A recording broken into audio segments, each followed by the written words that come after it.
The Weapons of Prayer, Chapter 11. Modern Examples of Prayer, being read by Peter John Parisis, also known as Brian Dean. When the dragonfly rents his husk and harnesses himself in a clean plate of sapphire mail, his is a plumage of 1 or 2 sunny days over the fields and pastures wet with dew, yet nothing can exceed the marvelous beauty in which he is decked. No flowers on earth have a richer blue than the pure color of his cuirass. So is it in the high spiritual sphere. The most complete spiritual loveliness may be obtained in the shortest time, and its stripping may die 100 years old in character and grace. History of David Brennan. God has not confined himself to Bible days in showing what can be done through prayer. In modern times also, he is seen to be the same prayer-hearing God as aforetime. Even in these latter days, he has not left himself without witness. Religious biography and church history alike furnish us with many noble examples and striking illustrations of prayer, its necessity, its worth, and its fruits, all tending to the encouragement of the faith of God's saints and all urging them on to more and better praying. God has not confined himself to the Old and New Testament times in employing praying men as his agents in furthering his cause on earth, and he has placed himself under obligation to answer their prayers just as much as he did the saints of old. A selection from these praying saints of modern times will show us how they valued prayer, what it meant to them, and what it meant to God. Take, for example, the incident of Samuel Rutherford, the Scottish preacher, exiled to the north of Scotland, forbidden to preach, and banished from his home and pastoral charge. Rutherford lived between 1600 and 1661.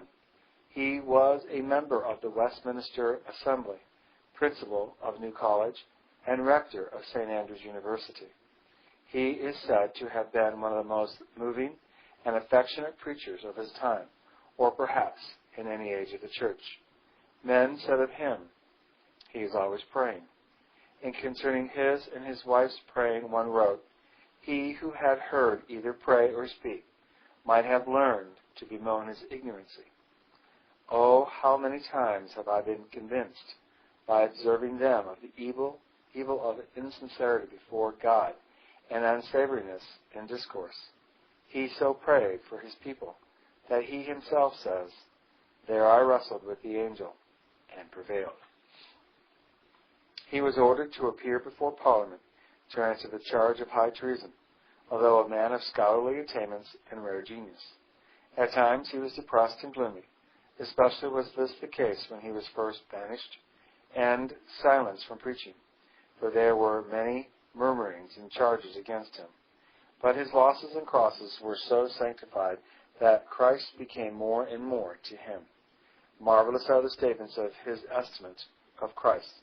This devoted man of prayer wrote many letters during his exile to preachers, to state officers, to lords temporal and spiritual, to honorable and holy men, to honorable and holy women, all breathing an intense devotion to Christ, and all born of a life of great devotion to prayer. Ardor and panting after God has been characteristics of great souls in all ages of the church, and Samuel Rutherford was a striking example of this fact. He was a living example of the truth that he who prays always will be enveloped in devotion and joined to Christ in bonds of holy union. Then there was Henry Martyn, scholar, saint, missionary, and apostle to India. Martyn was born February 18, 1781, and sailed for India August 31, 1805. He died at Tukaya, Persia, October 16, 1812. Here is part of what he said about himself while a missionary. Quote, "What a knowledge of man and acquaintance with the Scriptures, and what communion with God and study of my own heart ought to prepare me for the awful work of a messenger from God on business of the soul," unquote. Said one of his consecrated missionary, quote, "Oh, to be able to emulate his excellencies, his elevation of piety, his diligence, his superiority to the world, his love for souls, his anxiety to improve all occasions to do souls good, his insight into the mystery of Christ and his heavenly temper. These are the secrets of the wonderful impression he made in India," unquote. It is interesting and profitable to note some of the things which Martin records in his diary. Here is an example, quote, "The ways of wisdom appear more sweet and reasonable than ever," he says, "and the world more insipid and vexuous. The chief thing I mourn over is my want of power and lack of fervence in secret prayer, especially when attempting to plead for the heathen. Warmth does not increase within me in proportion to my light." If Henry Martin, so devoted, ardent, and prayerful, lamented his lack of power and want of fervence in prayer, how ought our cold and feeble praying abase us in the very dust? Alas, how rare are such praying men in the church of our own day. Again, we quote a record from his diary.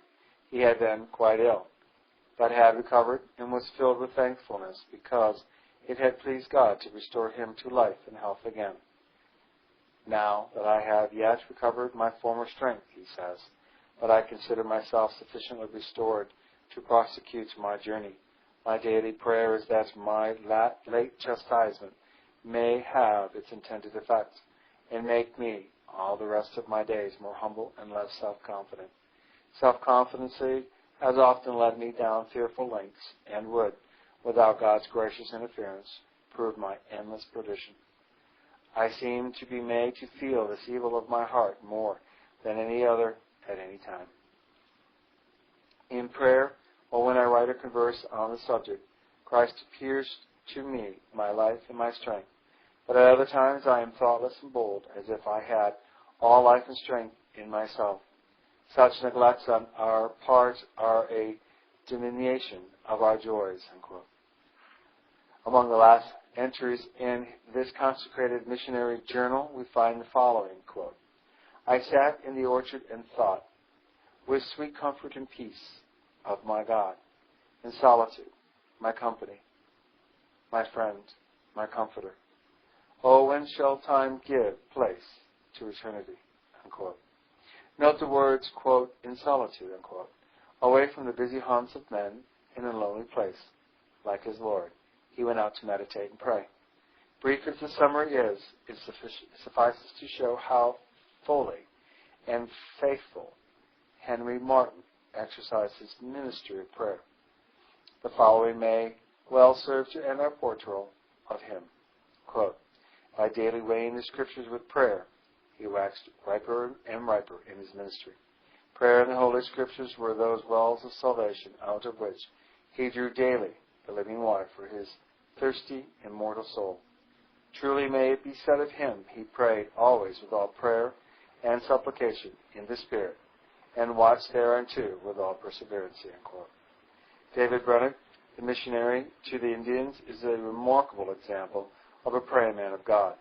Robert Hale thus speaks of him, quote, "Such invisible patience and self-denial, such prolonged humility, exquisite prudency, indefatigable industry, such devotedness to God, or rather such absorption of the whole soul in zeal for the divine glory and the salvation of men, is scarcely to be paralleled since the age of the apostles. Such was the intense ardor of his mind that it seems to have diffused the spirit of a martyr over the common incidents of his life." Unquote. Note, quote, "such invincible patience and self-denial." unquote. Dr. A.J. Gordon speaks thus of Brennan, quote, in passing through Northampton, Massachusetts, I went into the old cemetery, swept off the snow that laid on the top of the slab, and I read these simple words, quote, sacred to the memory of David Brennan, the faithful and devoted missionary, to the Susquehanna, Delaware, and Stockbridge Indians of America, who died in this town October 8, 1717. Unquote. Footnote. His death was in 1747. End of footnote. Quote, that was all there was on the slab. Now that great man did his greatest work by prayer. He was in the depths of those forests alone, unable to speak the language of the Indians, but he spent whole days literally in prayer.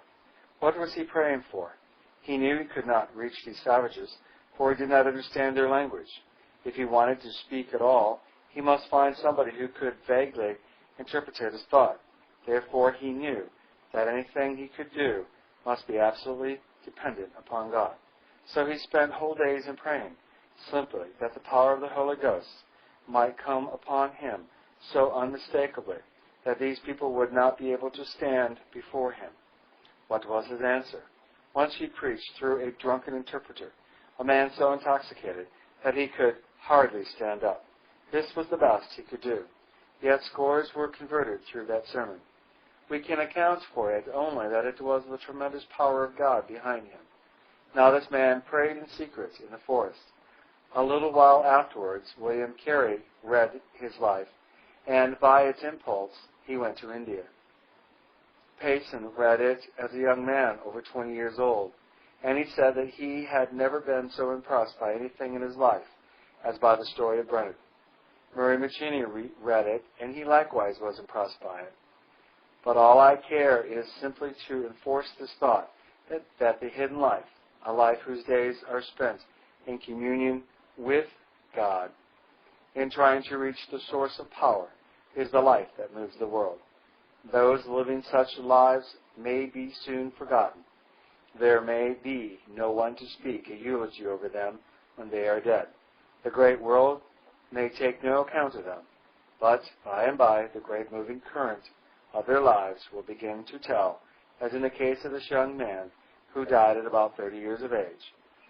The missionary spirit of this 19th century is more due to the prayers and consecration of this one man than to any other.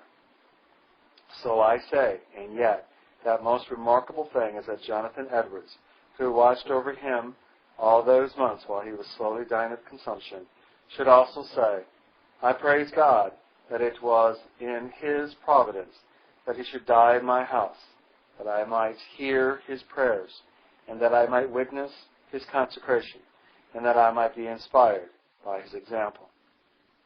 When Jonathan Edwards wrote that great appeal to Christendom to unite in prayer for the conversion of the world, which has been the trumpet call of modern missions, undoubtedly it was inspired by this dying missionary. Unquote.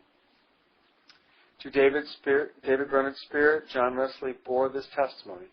Quote, I preached and afterwards made a collection for the Indian schools in America. A large sum of money is now collected. But will money convert heathens? Fine preachers of David Brennan's spirit, and nothing can stand before them. But without this, what will gold or silver do? No more than lead or iron. Unquote. Some selections from David Brennan's diary will be of value as showing what manner of man he was. Quote, my soul felt a pleasing yet painful concern, he writes, lest I should spend some moments without God. Oh, may I always live to God. In the evening I was visited by some friends and spent the time in prayer and such conversation as tended to edification. It was a comfortable season to my soul. I felt an ardent desire to spend every moment with God. God is unspeakably gracious to me continually. In time past, He has given me inexpressible sweetness in the performance of duty. Frequently, my soul has enjoyed much of God, but has been ready to say, Lord, it is good to be here. and so indulged sloth while I have lived on the sweetness of my feelings. But of late God has been pleased to keep my soul hungry almost continually, so that I have been filled with a kind of pleasing pain. When I really enjoy God, I feel my desires of Him that the more insatiable, and my thirstings after holiness the more unquenchable. Oh, that I may feel this continual hunger and not be retarded, but rather animated by every cluster from Cana, to reach forward in the narrow way for the full enjoyment and possession of the heavenly inheritance. Oh, may I never loiter in my heavenly journey. It seems as if such an unholy wretch as I never could arrive at that blessedness, to be holy as God is holy. At noon, I long for sanctification and conformity to God. Oh, that is the one thing, the all. Towards night, enjoyed much sweetness in secret prayer, so that my soul longs for an arrival in the heavenly country, the blessed paradise of God. Unquote. If inquiry be made as to the secret of David Garnett's heavenly spirit, his deep consecration and exalted spiritual state, the answer will be found in the last sentence quoted above. He was given to much secret prayer, and was so close to God in his life and spirit that prayer brought forth much sweetness to his inner soul. We have cited the foregoing cases as illustrative of the great fundamental fact that God's great servants are men devoted to the ministry of prayer, that they are God's agents on earth who serve Him in this way and who carry on His work by this holy means. Louis Harms was born in Hanover in 1809, and then came a time when he was powerfully convicted of sin. He said, quote, I have never known what fear was, but when I came to the knowledge of my sins, I quaked before the wrath of God so that my limbs trembled, unquote. He was mightily converted to God by reading the Bible.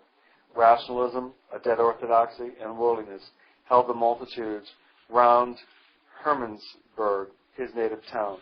His father, a Lutheran minister, dying, he became his successor. He began with all the energy of his soul to work for Christ and to develop a church of a pure, strong type. The fruit was soon evident. There was a quickening on every hand. Attendance at public services increased. Reverency for the Bible grew. Conversation on sacred things revived, while infidelity, worldliness, and dead orthodoxy vanished like a passing cloud. Harms proclaimed a conscious and present Christ, the Comforter, in the full energy of his mission, the revival of apostolic piety and power. The entire neighborhood became regular attendants at church. The Sabbath was restored to its sanctity and hallowed with strict devotion. Family altars were erected in the homes, and when the noon bell sounded, every head was bowed in prayer. In a very short time, the whole aspect of the country was entirely changed. The revival in Hermsburg was essentially a prayer revival, brought about by prayer and yielding fruits of prayer and a rich and an abundant ingathering. William Carvoso, an old-time Methodist class leader, was one of the best examples which modern times has afforded of what was probably the religious life of Christians in the apostolic age. He was a prayer leader, a class leader, a steward, and a trustee, but never aspired to be a preacher. Yet a preacher he was of the finest quality and a master in the art and science of soul saving. He was a singular incident of a man learning the simplest rudiments late in life. He had, up to the age of 65 years, never written a single sentence. Yet he wrote letters which would make volumes, and a book which was regarded as a spiritual classic in the great worldwide Methodist Church. Not a page nor a letter, it is believed, was ever written by him on any other subject but religion. Here are some of his brief utterances which give us an insight into his religious character. Quote, I want to be more like Jesus, unquote. Quote, my soul thirsteth after thee, O God. I see nothing will do, O God, but being continually filled with thy presence and glory, unquote. This was the continual outcrying of his inner soul, and this was the strong inward pulse which moved the outward man. At one time we hear him exclaiming, glory to God, this is a morning without a cloud, unquote.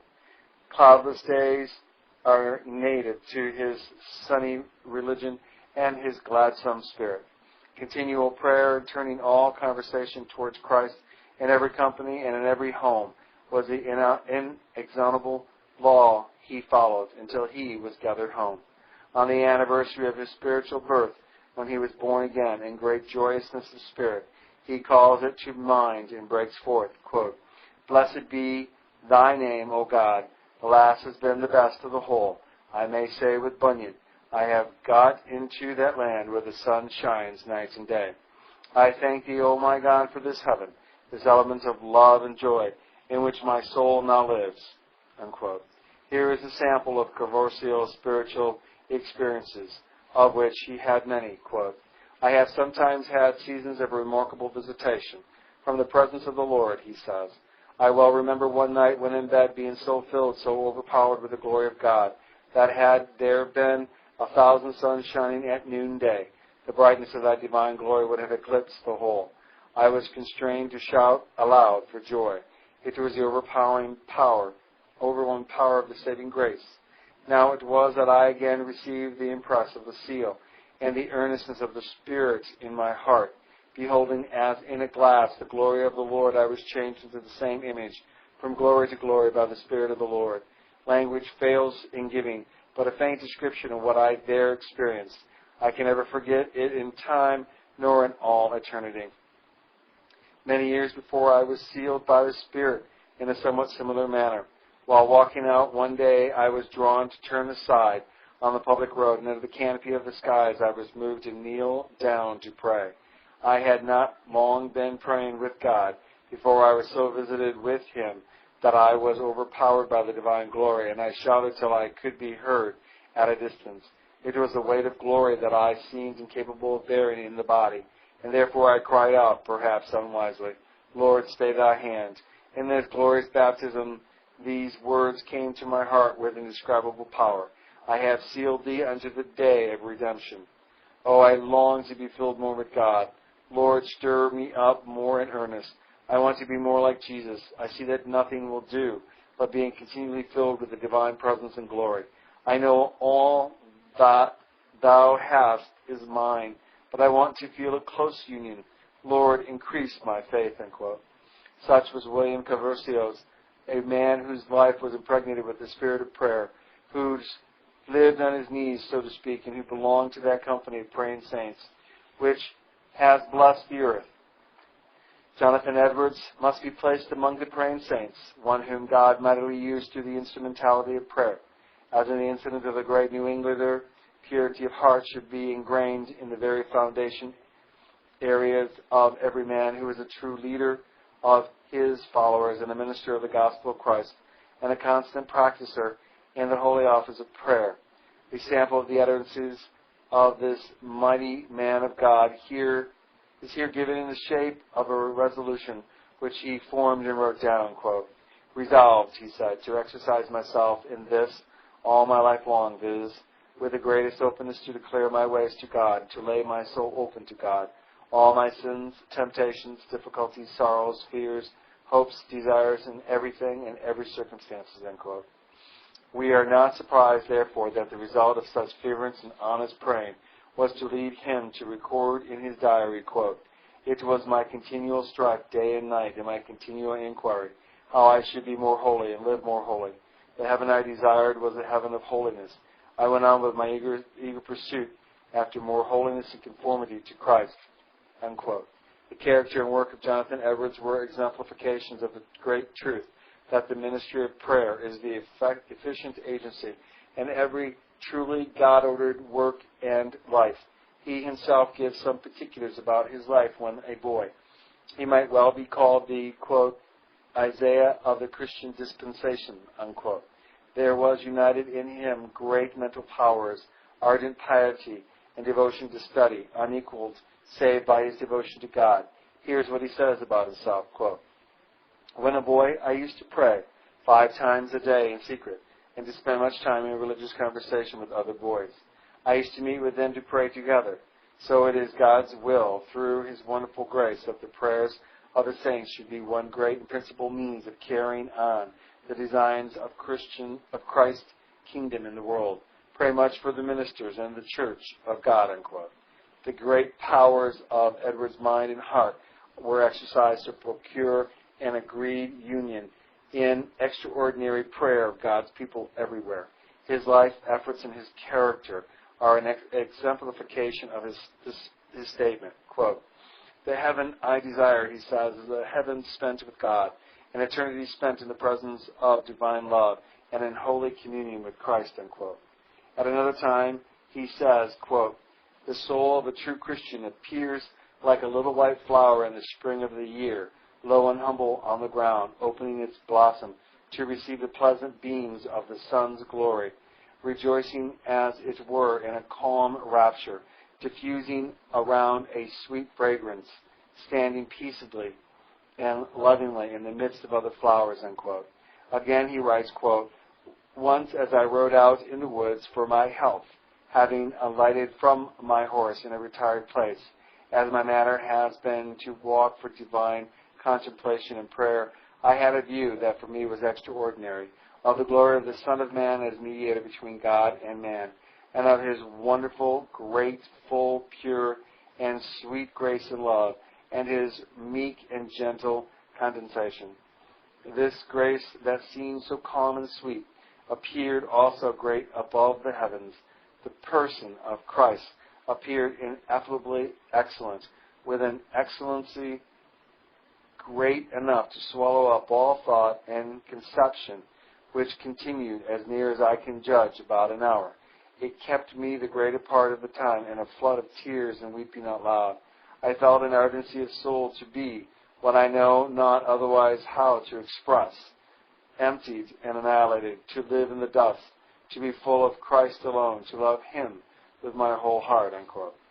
As it was with Jonathan Edwards, so it is with all great intercessors.